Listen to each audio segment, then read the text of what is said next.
Hello guys, Crispy here, welcome back to another video. In this one, my friends, I'm gonna be testing a GeForce RTX 5090 in GTA 5 Enhanced for like the third time, I think, but this time with frame generation. This one is the Founders Edition model of the card. I'm running it with the latest Nvidia drivers and I'm not manually overclocking it. You can see all of its specs here in Tech Power-Ups GPU Z, and over on the left, I'm pairing it with a Ryzen 7 9800X 3D and 32 GB of RAM. Let's get into it, shall we? And first up, let's go over the settings. As usual, I'm starting at 4K resolution, but we're also going to test this one at 8K as well. And down here, I'm using the absolute maximum settings, including the second ray traced global illumination bounce, which is usually turned off if you set it to the preset maximum ray tracing, which isn't maximum ray tracing, but hey. We're also utilizing DLAA over here, so it's native resolution. Frame generation is turned off at the moment, and the only thing I turned off was motion blur over here. So this is the only setting that's not maxed out, but hey, it's motion blur. So let's keep on going, my friends. Start counting our FPS. Check out the frames here without the FG first. The game's looking beautiful as always here, especially at 4K resolution with DLAA. I mean, yeah, it is absolutely sick. Unfortunately, though, we see a little bit of ghosting still with this DLSS 4 implementation in this game, so it isn't the greatest, guys. Even without frame generation, we can spot that, especially on the back of the car, on the bottom of it as well. But I guess it's not going to be super noticeable unless you are looking for it, and the rest of the picture looks really nice without any ghosting or artifacting. So there's that. Let's keep on going here. The FPS are already really good, even without the use of frame generation, but this is a really good baseline to enable frame generation. And also, speaking of that, let's turn on the input latency monitoring here, which is not working properly right now. Okay, there we go. Latency is back. It was saying 0 milliseconds for a second, but all you need to do is to enable reflex and then it will show up. So now we can see the latencies here with the FPS, the baseline FPS that we're getting of 100-ish frames per second, and it's around like 25 to 35 milliseconds most of the time. It's going to go up a little bit if the FPS go down, and it's going to get lower input lag whenever the FPS go up. But around 110 FPS, you get like 30 milliseconds of input latency, which feels really responsive, obviously, just like any other title at 100 plus FPS will feel. Let's go to Jack's Hill. Oh boy, come on. All right, I'm fine. So now the latency is going up to around 40 milliseconds, just under it a little bit, like 38 milliseconds sometimes. Let's see, Jack. Hello, Jack. You're beautiful today. I love you, buddy. All right, let's keep on going here. Vegetation looks great with DLAA as well. No worries about graphics, of course. It's completely maxed out at this point. And the lowest FPS that we actually... Oh, wait. Goodbye, Bob! All right, and friend of Bob as well. The lowest FPS that we got were like 70s, low 70s, right? But the 1% lows are at 69, so that's absolutely perfect. But let's turn on that frame generation, guys. Starting with 2 times FG, and we go from... Where's the latency now? It just disappeared. There we go. We go from like around 30 milliseconds to around 30 milliseconds in terms of input latency. What the heck? I guess I'll take that. That means that there is pretty much no added input lag coming from frame generation 2 times in this game with the 5090 and with a baseline FPS of 100 to 110 frames per second most of the time. So this is going to feel just as good in terms of mouse inputs. And in terms of visuals, since we are at 4K resolution in this video, it also looks insanely good. I mean, I'm not really seeing much in terms of artifacting right now. Okay, if I do this, for example, I can notice some weird artifacting going on sometimes, but you actually gotta look for it. So 2 times frame generation will bring your FPS up into the 180s basically, and that is extremely smooth, of course, on a high refresh rate panel. Definitely a little bit better than what we saw previously. Oh boy, they actually ruined my tire already. Okay, so we need to turtle this up. Let's go. Okay, car is brand new again. And you know what the interesting thing is about the frame generation here and these frame rates that we're getting right now? It's that if you wanted to get close to 200 FPS or even above 170 FPS without using frame generation, you wouldn't be able to, because this game is capped, or the engine limit is around 165 frames per second. So it goes over it sometimes for brief moments, but it stays at around that value. And it also introduces a heck of a lot of stuttering. I'll show you that in just a moment when we test DLSS performance here and no frame generation. Yeah, it's just a super inconsistent experience. It's super choppy as well, and I don't like it. But the thing is, now with the frame generation in this game, we can go over, oh boy, we can go over those values absolutely fine and stay there without a single stutter to speak of, and it is definitely feeling higher refresh rate than at native resolution well, it's still native resolution, but now with frame generation, than at native frames, I guess. Yeah, this is great, guys. It's really responsive, it looks great as well because it's at 4K resolution, but let's do the real frame generation test here. So that's walking around, panning the camera around like this, and here I can definitely start noticing some weirdness. Look at Michael's head right now, especially with the sky behind him. This is super noticeable right now. We don't really see this as much in other titles, so it makes me believe that the implementation of frame generation in this title is just not that great. And we've seen that with the RTX 5060 Ti, but that was also at a baseline of 60 FPS, so it was a bit more noticeable, and it was also at 1440p resolution, so I could notice the difference with frame generation a little bit more than here at 4K. But driving the car around really fast feels great, and honestly, if I'm not moving like this, I can't really notice much artifacting. If you're actually just playing the game for fun, 2x frame generation is pretty good here with the 5090, I'll say. But what about 4x frame generation? I'm skipping 3x here for this video. That's in between, you know, like it gets a little bit more artifacting than 2x and a few more FPS as well, and a little bit less artifacting than 4x, of course. And here at 4K DLAA, remember, we're still using DLAA, so this is still native resolution.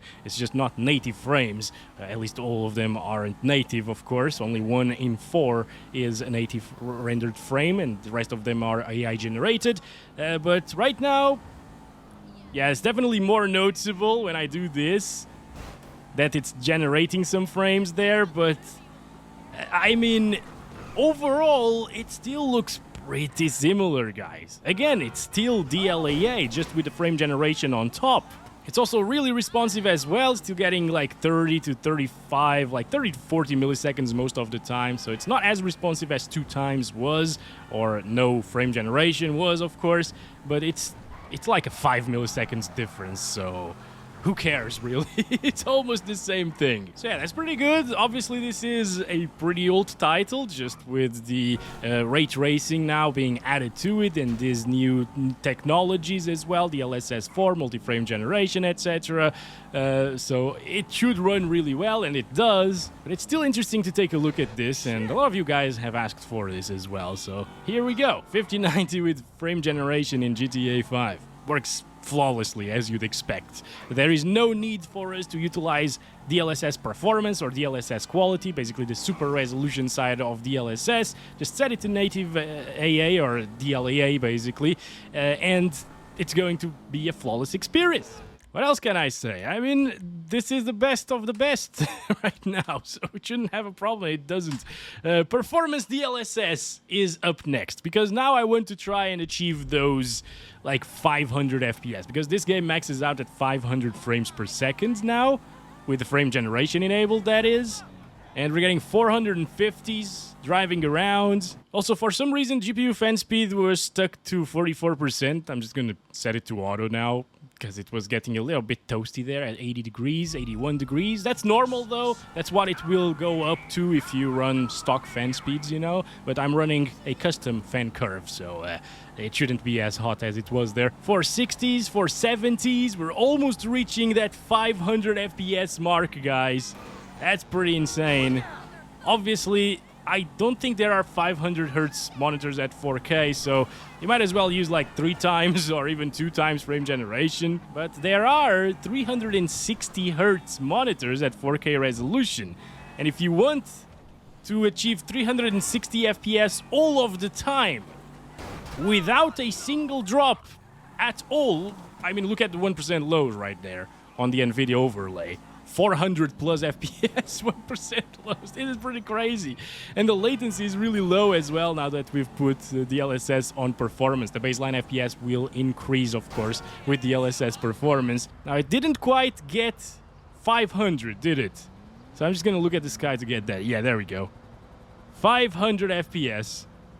And now the GPU utilization starts dropping down a little bit into like the low 90% range, because this is hard capped at 500-ish frames per second. Okay, the reflections now have taken quite a bit of a hit in terms of visual fidelity. Let me just turtle the car again, fix it completely. But you can definitely tell that they're a bit lower quality at the moment. Look at that tree on top of the car.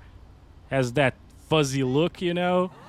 But that's because we're using DLSS performance plus the 4 times frame generation, and that will degrade quality by a little bit. But guys, let's disable the frame generation now.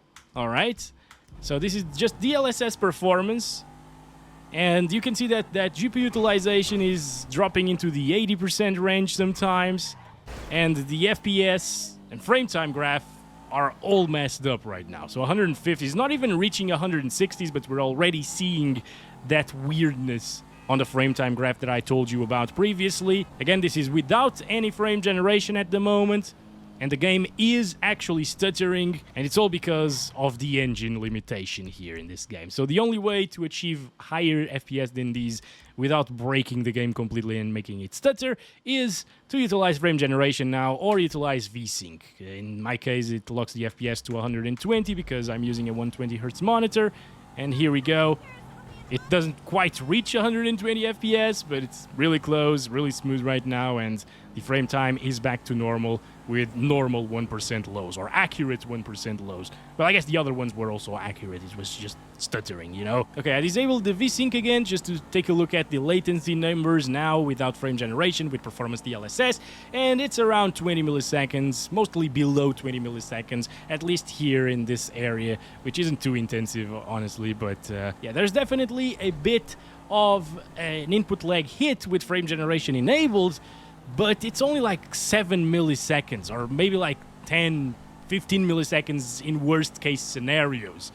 And that is basically not noticeable for a lot of people. There's that, my friends. Let's stop it right there for 4K resolution. Now, for 8K resolution, we can actually set this already and test out the native resolution stuff, but I'll need to restart the game if we want to see numbers with frame generation. So that's what I'm gonna do now. Oh my god, guys, look at that!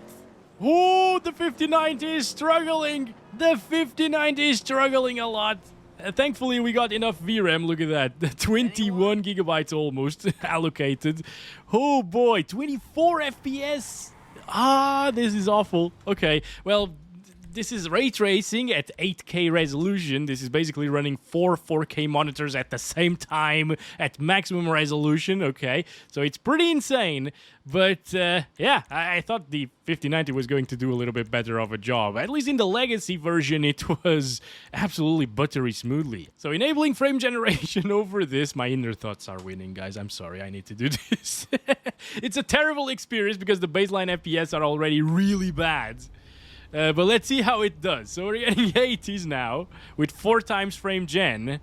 What the heck? Okay, so there is a ton of input lag, but it's not as bad as I thought it would be. Where is the... Okay, there we go. Latency, 90-something, almost 100 milliseconds. Everyone can feel this input lag, don't get me wrong. But I guess it's still playable in an input lag point of view. However, if you were to aim your weapon at something... Yeah, I don't think that would work quite well. Yeah, I can't really hit anything with this. Well, wait, come on. Seriously, no, I was really trying there, okay? I was actually trying there. It's not working. Oh, it's hitting our... Oh, that's why. So yeah, this input latency would probably be playable with a controller, with mouse and keyboard, especially the mouse part of it. It's terrible, okay? It's better than I expected, but it is still pretty terrible, and I would never play a game with this amount of input lag. Also, look at those power lines with the frame generation 4 times. Again, this is 4 times FG. We're basically seeing, since we're around 100 frames per second, we're seeing 75 FPS that are AI generated and 25 FPS that are real. So it doesn't have a lot of native frames, you know, to work with.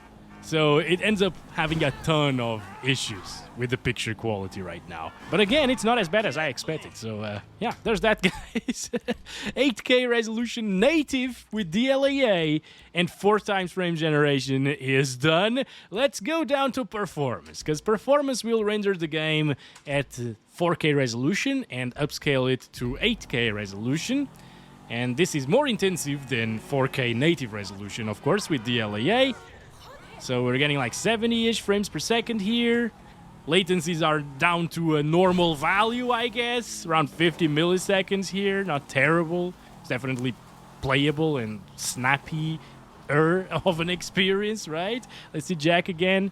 Jack? Oh, there he is. Very far away. What are you doing up there, Jack? Did Bob call you or something? I'm gonna kill that bastard. He's bothering you, isn't he? I bet he is. Anyway, let's drop down here. So now it's playable, but still not what you'd want. It drops into the 50s with a $3,000 or $2,000 GPU. I guess it's down to MSRP now in some countries, so we can start calling it a $2,000 GPU, which is definitely way more reasonable, right? Reasonable. Reasonable went out the door years ago, Crisp. Ever since like the 2080 Ti. People think that it started with the 30 series, but in reality it started with the 2080 Ti, which was $1,200 MSRP or something like that. There were plenty of them being sold for like $1,400, $1,500 for the top models, even more sometimes, liquid cooled and stuff like that. But yeah, it started there. Nvidia saw that people were actually buying $1,200 GPUs for gaming. Anyway, let's try it out with 2 times frame generation here. These baseline FPS were around the same as I was getting with the 5060 Ti, so I think it's going to work pretty well. Unfortunately, however, even with 2 times frame generation with a baseline FPS of around 60, you can see a lot... Wait, where did the input lag number go? There we go. It's back up. It's a little bit bugged for some reason. It disappears sometimes. But yeah, I can see a lot of ghosting here with a baseline FPS of 60, even with 2 times frame generation, even at 4K resolution. I mean, this is 8K, but it's 4K internally being upscaled to 8K once again. So yeah, I don't think I would play like this, honestly. It's a much better experience in terms of smoothness, and if you have a high refresh rate 8K monitor, which I feel like there are 120Hz 8K monitors coming soon to the market. They're not available yet, but they're coming soon. If you end up with something like that and an RTX 5090, this is the way to play it at high refresh rate and the closest possible to 8K visuals, because even with performance DLSS, it looks really good, of course, on an 8K monitor. I'm running a 4K monitor, though, but I know how it looks at 4K, and at 8K it will look even better. In terms of input lag, it's doable. I can definitely feel that it's a little bit worse than what we saw at 4K, because it was 30 milliseconds, now it's 40-ish milliseconds, but it's still pretty snappy anyways. So no problems there. But yeah, it's just the quality of those AI-generated frames from frame generation isn't that great. If your baseline is around 60 frames per second, you can see the trail behind the car and on the sides of the car as well. It's really noticeable, guys. So yeah, that's a shame. That's what I said in the 5060 Ti video. I'll say it again here. Frame gen in this game, in terms of pure quality of those generated frames, is really lackluster, unfortunately. I guess we should go up to 4 times frame generation, just for the hell of it, right? Look at that. Even worse ghosting there, and it's not really ghosting, I guess, maybe. It's just artifacting.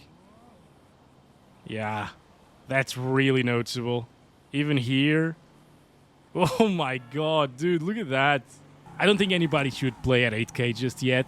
If you want to play games with ray tracing, at least on an RTX 5090 even, because even with all of these technologies, 8K gaming is still far away if you want ray tracing with it as well, of course. But hey, 8K is well beyond diminishing returns anyway, so I wouldn't really bother with it even 5 years from now. 4K is the way to go right now if you have a 5090. It runs really well, and that's what matters, of course. 8K is just for a bit of fun, basically.